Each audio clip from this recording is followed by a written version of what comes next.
Welcome to the Emajin Golf Podcast Beyond the 19th. I'm your host, Raj Narayan, and today I catch up with Bernard Kassab, who's a Director of Strategy and Marketing at Emajin Golf. This is a great episode packed with so much value, and you learn a lot more about what goes on behind the scenes at Emajin and also what's to come in the future. So hope you enjoy.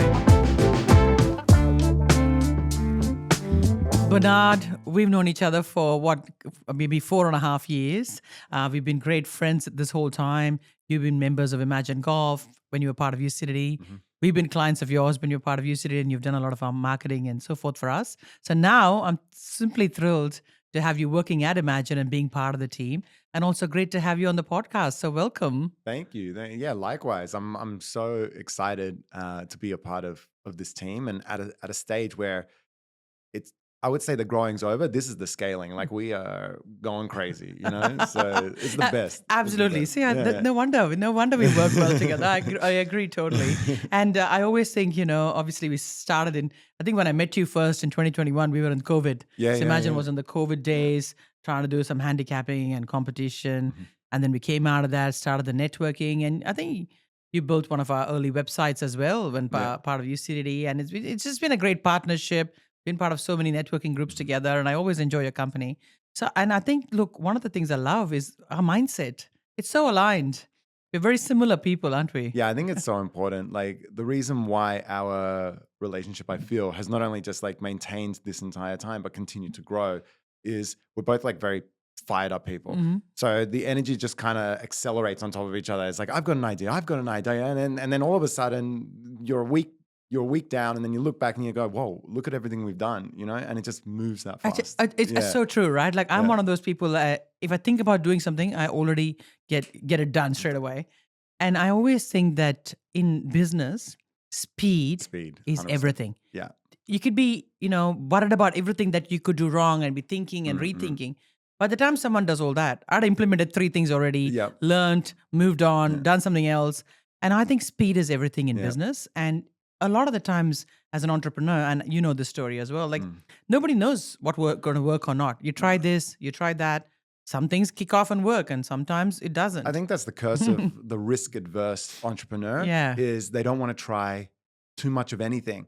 And if you've ever dipped your toe into anything, it never works. You can't half go into something. You can't be half pregnant, just dive as in. They say. Yeah, you got to go for it. Mm-hmm. And if you go for it and it works, phenomenal. You go for it, doesn't work, quickly adjust and then keep moving. Exactly. Because if I always think the faster you try it, the better you know whether it's worked or not. Yeah. And then you can just pivot and move from there. And what I like is you exactly not only got the same energy, but you get shit done. Like, it's done yesterday. Everything is done yesterday. So look, I can't wait for what's in the future.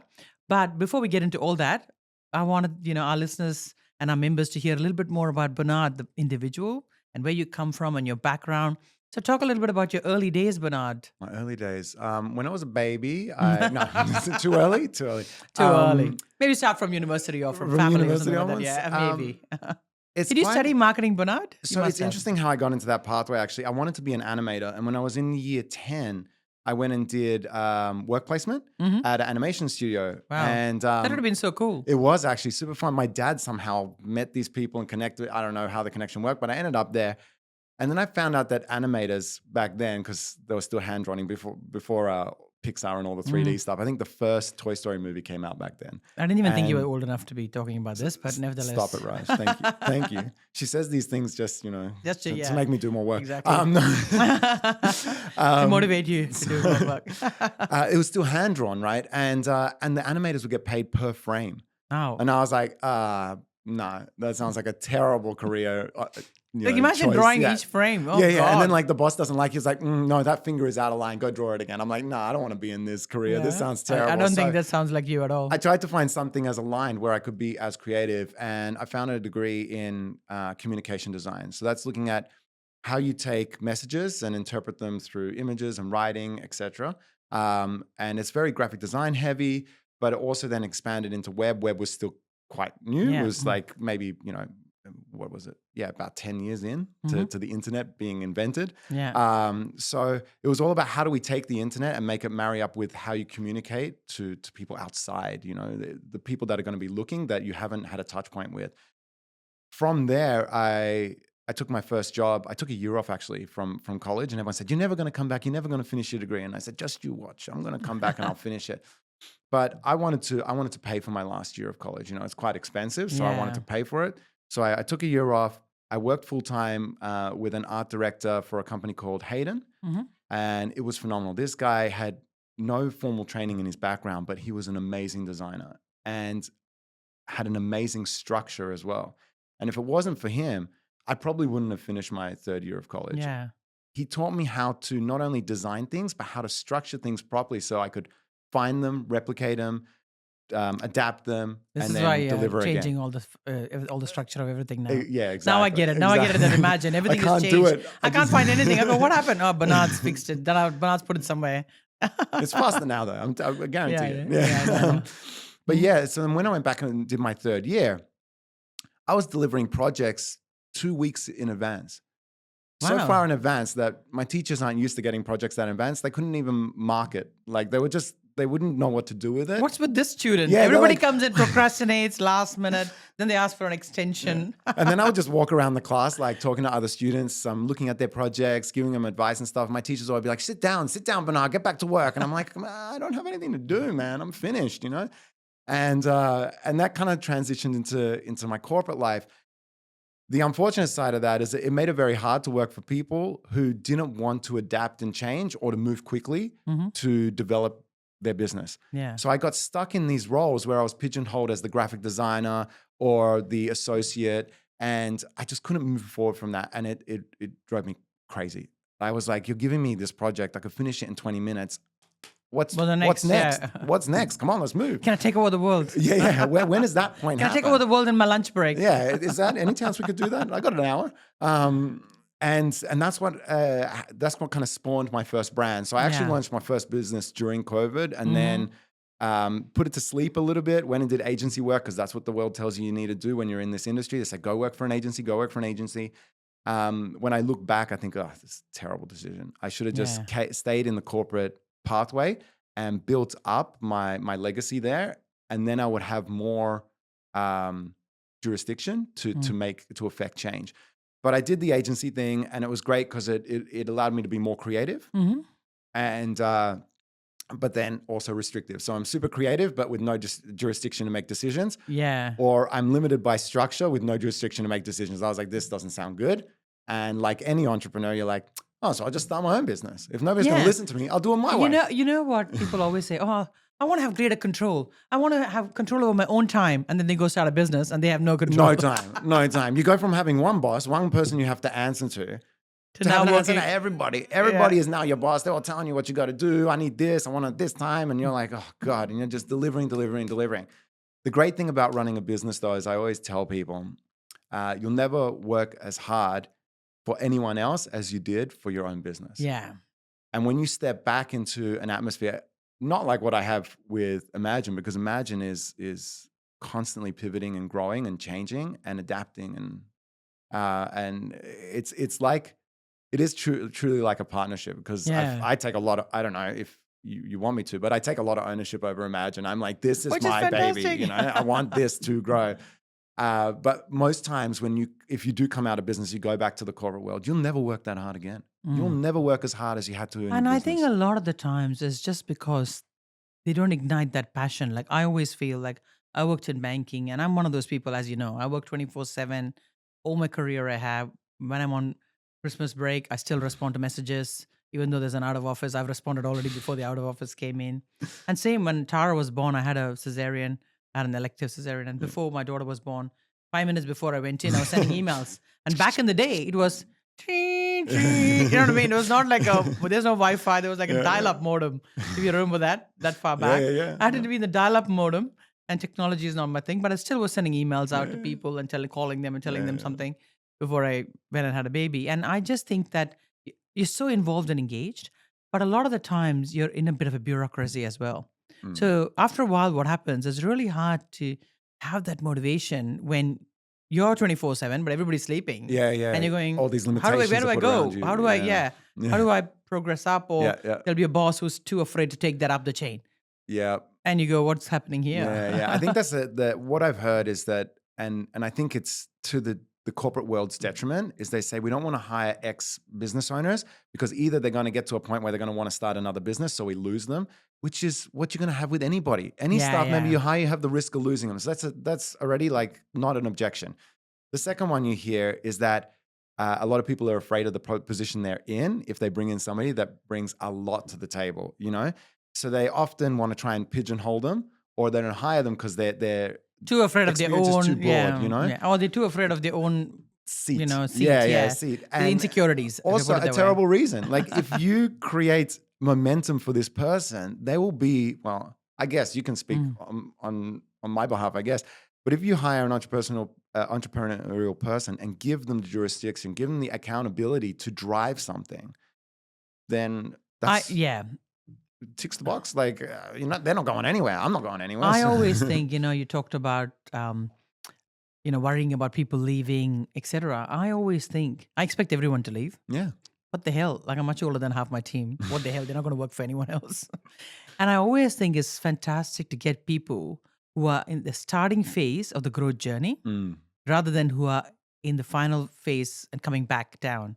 So what I mean is, say I've got $100,000 as a budget. I'd rather get someone who's just getting into that, who's going to finish their trajectory, I don't know, earning millions plus, rather than someone who is there and they are like 55 years old. Yeah. You go, really? Like that's not a resource, which means that they plateaued at the end of their career at that point. They've lost rather than someone, rather than someone there. And whatever the number is, 50, 100, 200, whatever the salary or equation you have, you're better off getting people who are on the trajectory to somewhere great, who are there for that period in your organization. Yeah.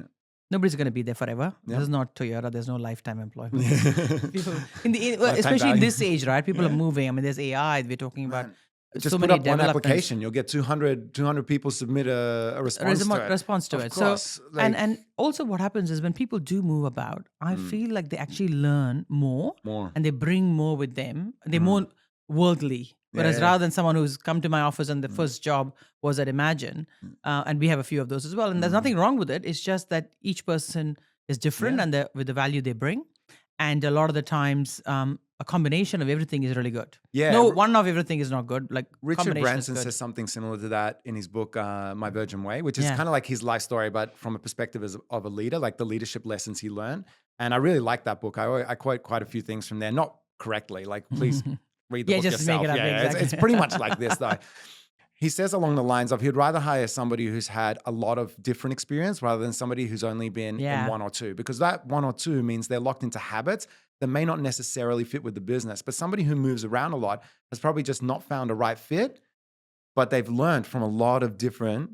Absolutely. Like that lateral recruit sometimes is the best thing. Yeah. I always think because they come with a different perspective. Yeah. And look, I always think it's in a team, you need a little bit of everything. Yeah. You do need those structures, people who are happy to just do the day-to-day. Yeah. You need the creative people who come up with all these ideas. And you have some dynamic people who are going to get everything executed. Yeah. And I think a combination of everything is superb. Yeah. But especially for an organization like Emajin, I keep kind of reinventing it, Emajin 1.0, 2.0, 3.0. And each time you got to reinvent yourself.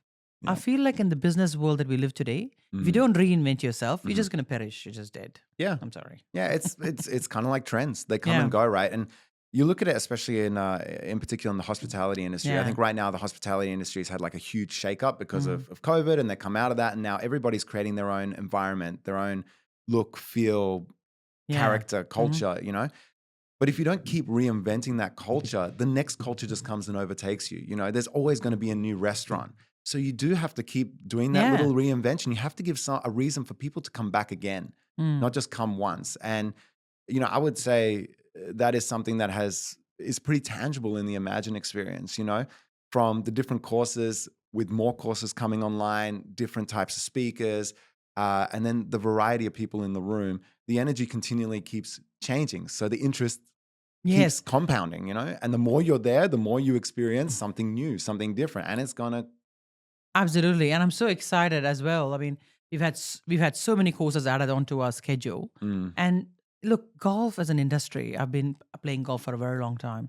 And golf as an industry is quite conservative and has high barriers to entry. So you always have long wait lists, big joining fees, and you need to know 5 people who've known you for 5 years to propose you and second you. And then You got to wait on a wait list for 5 to 8 years.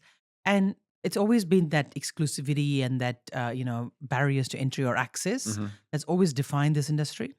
And I think, look, and obviously because it comes from this traditional, kind of culture around golf. And that is great in its own way. I do like the ethos and the culture and, the integrity that comes around the sport. But also for the future, if golf has to, kind of bring in the younger generation and entertain and keep the younger generation, it needs to reinvent itself. And that's how the original idea came about. Provide everybody access, make it really inclusive. Everybody is welcome. Come and join and go. Because if you want to create an exclusive club, well, there's so many.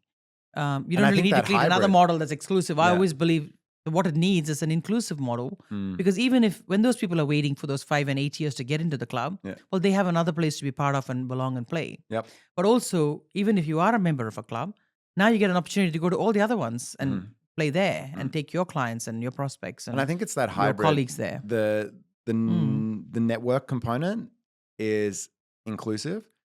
That gives you access to something that's exclusive, and it gives you a purpose to connect with people other than just to sell each other. And I think that's where the power. I know that's where the power in the product is. Yeah, there are a lot of networking groups. There are a lot of clubs, and each one has a value proposition and a value add. And the hybrid model that Emajin has is its value add. And people come because they know they can either just engage in the network itself, or they can take advantage of having this exclusive experience that they can be a part of. And that keeps everyone coming back. It's this fusion of excitement. And you see it when you walk into a room and it's palpable, exactly. The whole room is buzzing. It's buzzing. And it's like also the thing is, because we have those access or providing access to those exclusive clubs, each event, everybody is there at the same time. Yeah. And I think that's the other thing as well, because we run it only once or twice a month, you end up aggregating everybody into the same location, because that's the day they get to play New South Wales Golf Club or Kingston Heath or, Royal Melbourne or Capital, whatever it might be, that's the day they get to play there. So everybody has these courses on their bucket list. And so it's easy to create that atmosphere of 120 people, 130 people all standing, all at the same event. And look, but what I always think about networking as well is nobody is part of one networking group. Oh, yeah. Everybody goes, I go to so many networking groups and I run a networking group myself. And people go, and each one has its own ethos and its 100%. own value add, as you said.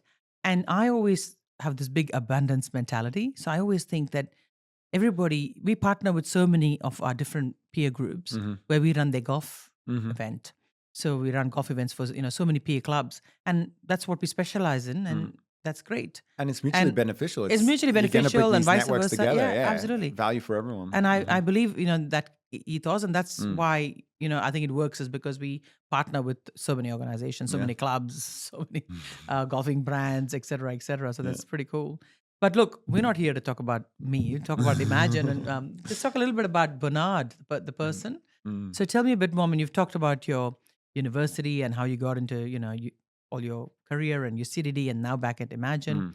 Tell me a little bit about your personal side, Bernard. Do you have siblings? Do you have get personal? Do you have siblings? Your family? Tell us a bit more. Older brother, 2 younger sisters. Parents migrated here in '87 from Lebanon, Lebanese background. You can probably tell from my accent. And grew up in the North Shore, so around Willoughby, Chatswood area. Oh, near me. I was in Kalara. Yeah. I know when I was driving through to Kalara when we were playing the other day. I was like, it's like being back in the neighborhood, And grew up around the North Shore. Couple of siblings. My sister, my older of my 2 sisters, is a nurse. My brother is a police officer. Oh, wow. So, and actually, funnily enough, and my sister is a counselor now with I'm not sure the area, but the Hunters Hill area council there. Yeah, so actually all my siblings are in government. So What happened? What happened, I'm the Bernard? outlier. I don't know what happened. I don't think you'll last one day in government. Yeah, no, I don't think it moves too slow and too much. You're too fast for them. Lip action. Yeah, too just much. Get the job done. Yeah, exactly. Insubordination. Gotta have you for that. Yeah, amazing. So look, you close with your family? And we're very close. my brother also has a couple of nieces and nephews. I'm actually staying at my sister's place for the next week, taking care of a cat. That's how Oh, close wow. we are. I know. Oh, I know. fantastic. Good That's times. super. That's super. And talk a bit about your golf as well, Bernard. My golf rush. I know the first day you played golf was at New South Wales Golf Club, which was very brave. Just rocked up there Yeah, I didn't know what I was in in your for. scooter, little electric scooter thing that you used to have at the time. That was a dangerous day to be on a golf course, I think. And New South Wales every day is dangerous. It's always as windy. I had my rain jacket on. I hadn't played golf. I played twice, I think, with my cousin in the US, and I hadn't played since then. And then I'm on New South. I didn't know what I was getting myself into. I just when you get caught up in the Raj energy, you're like, yeah, of course I'll come. Yeah, I'll buy a ticket. Yeah, no problem. And then you buy the ticket and you show up and you go, what have I done? I could mow the lawns here, maybe. I'm probably shouldn't be playing. And but it was phenomenal. I loved it. And obviously meeting everybody was fantastic, but the course was incredible. Stunning, incredible course. Since then, I can't say my handicap got better. I was talking to somebody I played with on the weekend. I said, look, my handicap hasn't got better, but I am a better player. I just know now I record the numbers correctly, which is why I know my handicap is now correct. Where before I don't know what the hell I was writing, but it's fantastic. I played on the weekend. I had an amazing time. Like being able to having the experience with Alan, him giving me guidance, and then just getting on the course more often. And with people that I met through the network, you just enjoy the presence of other people you connect with, and you get that long period of time together. You have a beer on the 19th at the end, and on the 18th at the end, and then you just enjoy that experience of connecting deeper with people through a game where you get to do more than just sit at a table. You're out and about. It's beautiful weather. On Saturday it was phenomenal weather. You got the one sunny day. Yes, the one sunny day. Every other day it's been pouring with rain. But I tell you, that's the thing with golf. And I think what you've said is exactly right. Because people always think with golf that they need to be a great golfer, then come and join Emajin or go join a golf club or whatever it might be. But really, it's like a catch-22. It's like the chicken and egg. Yeah. Doesn't matter how good you are or bad you are. The more you play, the better you're going to get. 100%. And just don't worry about it. And I always use the analogy of the bowling alley. If you go to the bowling alley and have a gutter ball, nobody thinks anything of it. They still eat their burger and drink their beer. Whereas if you come to golf and have one bad shot or one shank, and people go, oh my God, I can't play, and they're hiding their face. And you kind of go, nobody cares. Yeah, no. Because if the better golfers are so worried about their own bad shots, they don't have time to look at you. And the others don't know any better, so it doesn't really matter. So I always feel like it's great. You turned up, but then you've been playing and now you're working for a golf company. So as you know, that shows you, love of golf can take you far. I have a passion for Latin dancing, and I teach salsa. And it's funny, sometimes students come up to you, or you might have mentioned something in a class that might have made them a little bit embarrassed.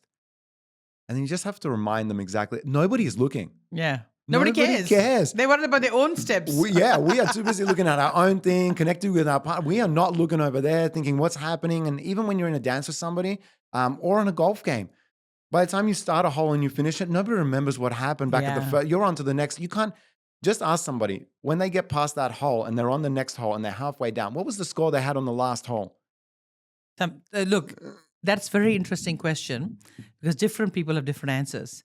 Some people remember every missed putt from all the way, and then some people don't, because I always find that, when you play golf and sometimes you go through purple patches. So any day you play, your handicap keeps on coming down. It's amazing.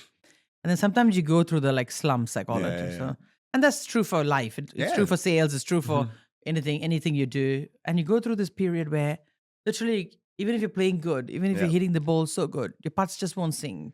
Nothing. You just can't get a point. Just I can't get a point today. That's it. Yep.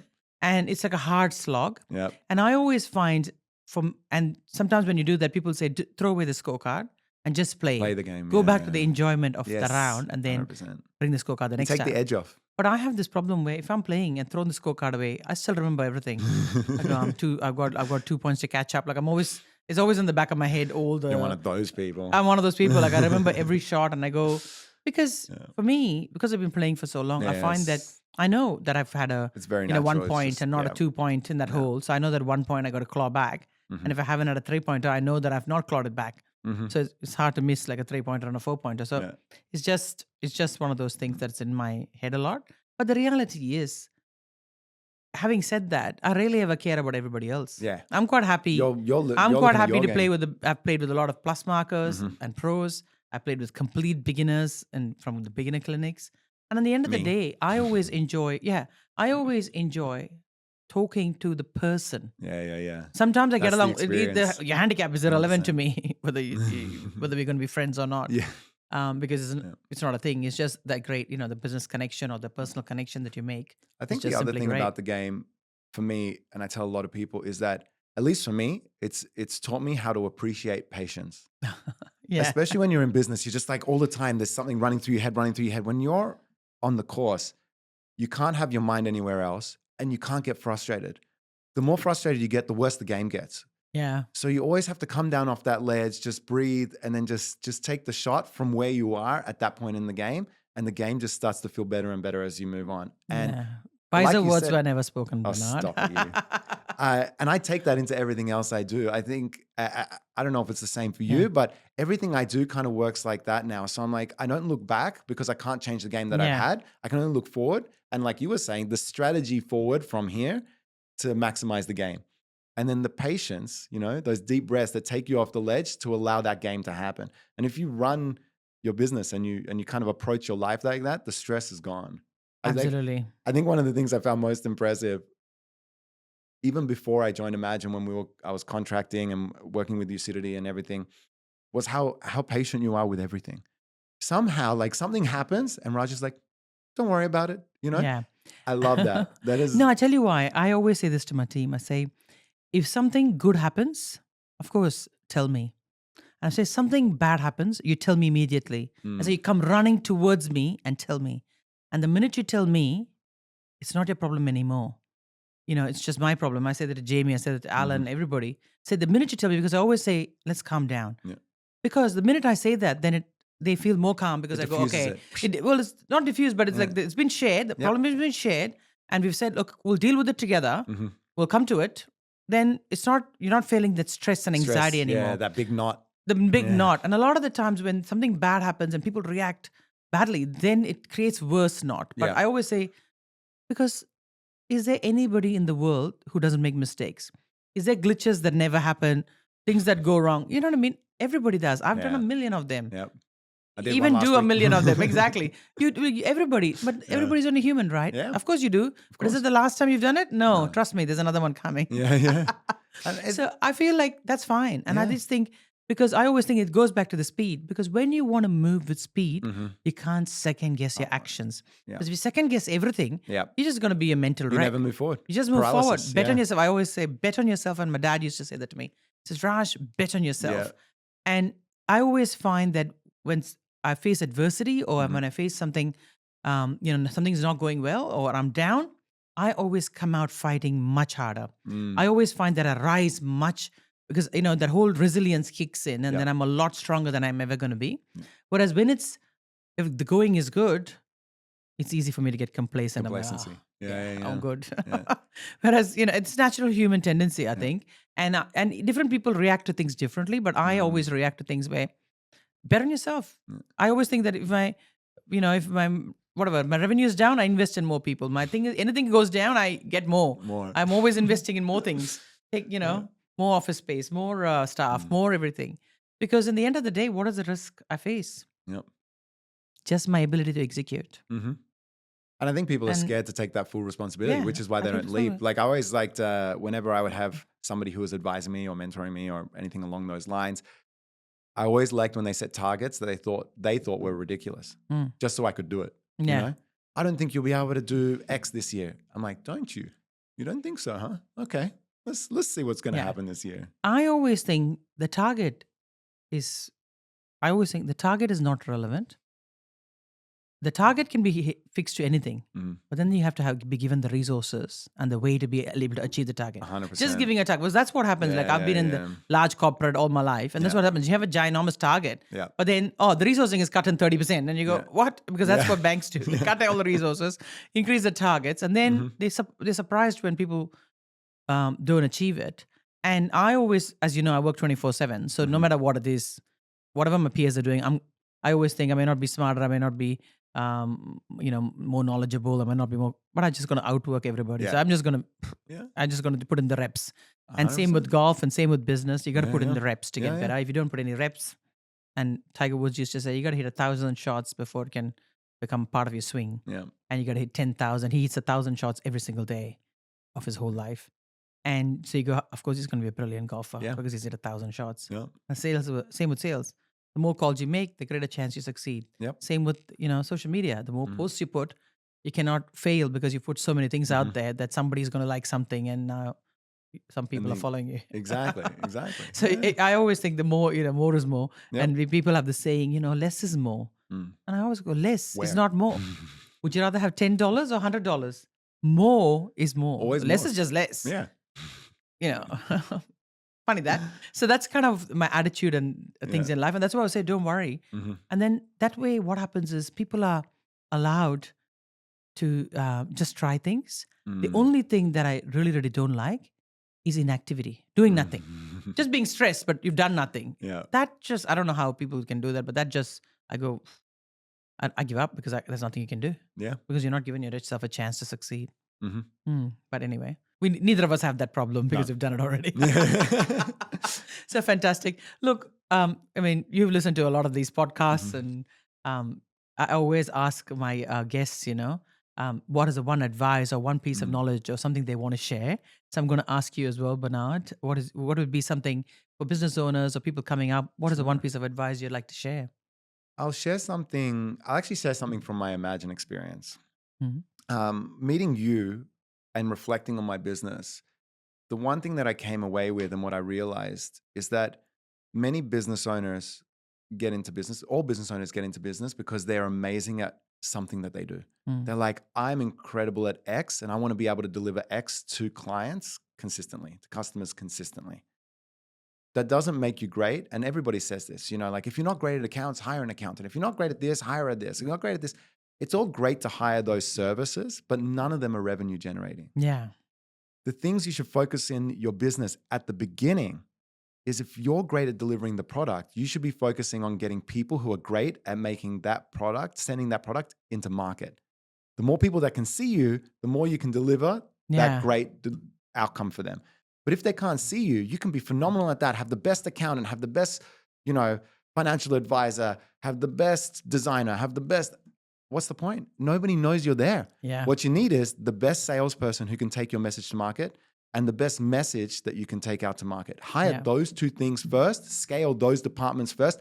You can take care of the couple of receipts you get in the beginning. You can take care of those little things. Like, Totally agree. You can I manage totally that. agree. Yeah. I always say this. I say perception is reality. Yep. And in most of our events, you heard me say this. I say, guys, stand together for the photograph, because if it wasn't on social media, it never happened. That never happened. Yeah. Who cares? This thing happened. Yeah. No one knows it happened. Therefore, it didn't happen. And I'm a big believer in creating what it is before you even creating the vision and the visibility of what it is before you even have a product, get it out there. And that's been a big part of our success, certainly. And we're going to do more in this space, as that's what I'm thrilled about working with you about, because one of the things I think you really do well is you cover all my blind spots. You're very good at technology. I'm not very good at technology, golf, vice versa. And we both have the same kind of Fire. culture, like Spark. fire. Spark, that's right. Yeah. So I find that, if you have the same energy, that's what it is. That's what I'm looking for. Yeah. Same Remember, energy. English is my second language. Mhm. Same energy. So that's kind of, what I think is going to be amazing. Also, Bernard, tell us a bit more about, obviously you've been in marketing for a long time, and, done strategy, which is what you're working on at Emajin. Yep. Share some thoughts about, what you see in the future. For Emajin or for everywhere? For Emajin, or for business For owners everyone? in general, or it could be for our members. I think Yeah. the thing that I see most in most businesses, and something that I'll actually share two things. Yeah. Two things that I focused on most importantly, which I think drive everything for a business once you get to the stage where the foundations are really set. You have a good team around you, you have good resources around you. The two things you have to focus on is replication. So how can you build this business so it continues to be able to copy and paste and grow it? And training. Yeah. The more you spend time, I used to say this to my business partner, the more time you spend training somebody else to do the job as well as you do, the less time you do the job. Simple as that. That's the Yeah. maths, The more I train, the less I do. Perfect. Yeah. So I used to focus a lot of energy around training my team. And I had team members that stayed with me for quite a long time. And they would leave into jobs significantly higher than the role that they had with me because their Fantastic. skills were far beyond Mm-hmm. because I spent a lot of time training them up, And for that, they stick with me for a long time. And then the second thing is that scalability, that replication creates a environment where everything is kind of mapped and planned and structured and strategized. So then you can always just stack on top. If you have a really good foundation, all the bread and butter is there, then you don't have to watch the bread and butter anymore. Yeah. You then focus on all the initiatives on top, all the above and beyond initiatives. Those are the game changer initiatives. But if you're putting all your time towards micromanaging the team and then making sure the operations are getting done, making sure that things are getting delivered, making sure that you have no time for creative space. And people say creative space and everyone kind of dismisses creativity. I don't mean creative space is like sit there and like look at the clouds. I mean creative space is time you can sit and allow ideas to come to you. People, it's so hard to force an idea out. Oh man, I really need to sell this new product. Let me sit down for 20 hours and try and figure out how I'm going to make a customer buy it. You know what your most likely chance is you're going to be sitting at the dining table one day, just cutting a steak, and then, oh It's my suddenly God, gonna come. there it is. There it is. Now, if you don't create that space in Disney, Walt Disney, he had 4 separate rooms. The first room, they would conceptualize the idea. The next room, they would do the character design. The next room, they would do the storyline, then the character design, then the animation, right? Yeah. The reason he did that was because no idea generation, like all the idea generation happened in the free idea generation room. Once you went into storytelling, it was all about the storytelling. And that space was specifically created for that job delivery, right? If you're in your business and you don't create time or to be in that idea generation room, then you're never in the room. Then you're never in the room. And the ideas seem really hard or really labored and the execution is always cumbersome. It's always like obstacle to get to where you want to be. You have to create as much space as possible to allow yourself as the leader to have visionary ideas. That's your job. And sometimes it might feel like, well, I'm not doing the work, like look at the team, they're all hustling around, typing and yeah, but that's their job. Without your vision, their job doesn't exist. Chicken and the egg, right? Chicken and the egg. Without those visionary ideas, their jobs don't exist. Exactly. Pointless. Very They would interesting. disappear. The more time you can create to continue to generate the vision and the ideas that come from that, the more agile and forward-thinking your brand will be. You'll always be ahead of the curve because you've created space for the curve, Absolutely. And I always believe no matter what the brands are, you got to always be reinventing yourself. You always got to take that next iteration forward. You always say, I'm here. What is my next iteration forward? And at the moment, we're thinking about Emajin 5.0. So it's always something 2.0, 3.0. You always want to take the next, I think labeling it is generation. also great. I think it's kind of a funny thing that you even brought up earlier today. I think for businesses, if you kind of label it for your team, it helps them They also know create mentally, creative space. Yes, 5.0. We are pivoting, or we are adapting, or we are creating the future version of this, the future-proofed version of this. What does 5.0 look like? And it stimulates, or automatically you can see the team is stimulated to start thinking. And they get excited because at each one, because obviously we had the Emajin 1.0 and COVID, after 4 months, COVID started. So I said 1.0 is, dead. Scratched. So when COVID happened, I said, look, guys, so that first year wasn't a year because we've only been in business for 3 years. So we're already at 5.0. So we had the 2.0, which was what is Emajin going to be in this COVID environment? 1.0, our grand strategy of networking and all of that is not going to work when people are locked down and you can only meet. Remember all that? You could only meet indoors with 10 people and outdoors with 20 people. And you got to check whether they have vaccinations. So we were in a phase of 2.0, which was just COVID. Came out of COVID and we were like 3.0. And 3.0 was a vision of what it would look like in this new environment. Where we'd be checking people's vaccinations and then people would book and we got to refund the money because they couldn't come because they didn't have the second vaccination. You remember all that? We had to check all this stuff. So it was like for event companies, it was ridiculously hard. And some people would be, quite vocal about it because golf was the one thing they could do. So they would want to just rock up and just play golf and Mhm. just leave and not come into the room because they're not allowed inside the building. Yep.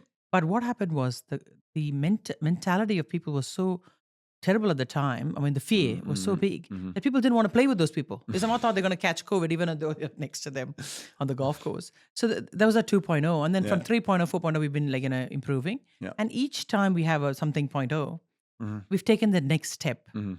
Every time it's like a big leap. Yeah. Each step is like a little bit of a leap Mhm. in terms of growing the business or the ideas or the product or whatever it might be, or the courses, whatever it is. And I just think that's every business needs that. Yeah. Whether no matter how big or how small, you kind of need to reinvent yourself, but also just be bold enough to just give it a go. Just give it a go. Just give it a go. Yeah. You have to. Yeah, absolutely. So look, Bernard, it's been so fantastic, chatting to you. I mean, I spend all day with you, but it's also nice to chit chat, learn more about you. And I think what you said and described is exactly right. Like we feed off each other's energy. Mhm. And if I have a moment, which I rarely do, but if I have a moment where I'm doubt something, you just say, yeah, let's go for it. And vice versa. So we kind of support each other quite a bit.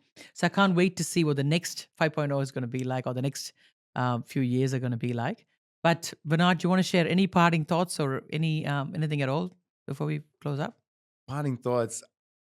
Look, we covered a lot of things in this, and for me, I'd like to say thank you for the opportunity to kind of be at this next stage at 5.0 with Emajin. What is planned and what's coming? I don't know what's allowed to be said, but people keep your eye out. Like this business is just a toddler. Just a toddler. And the opportunities that are out there for the people coming in, it's not, Emajin only works because of the people that are in the community. And this community is phenomenal. The caliber is phenomenal. And it continues to grow and it continues to enhance the experience. So next financial year, because we're working by financial years, banking, banking, that's why. Next financial year is watch out. Is the time to be out there, to get out there. And I think we're really getting ready to that, to scale, to move geographically as well as globally. Yep. I think it's going to be an interesting journey. And I always say, it's really important for you to make sure you are, walking this road with people you want to share the journey with. So I think it's fantastic. Great to have you on board to be sharing this journey. And I think Jamie and me used to say in early days when we started Emajin, we used to say to infinity and beyond. That's where we're headed, to infinity and beyond, like Buzz Lightyear. Yeah.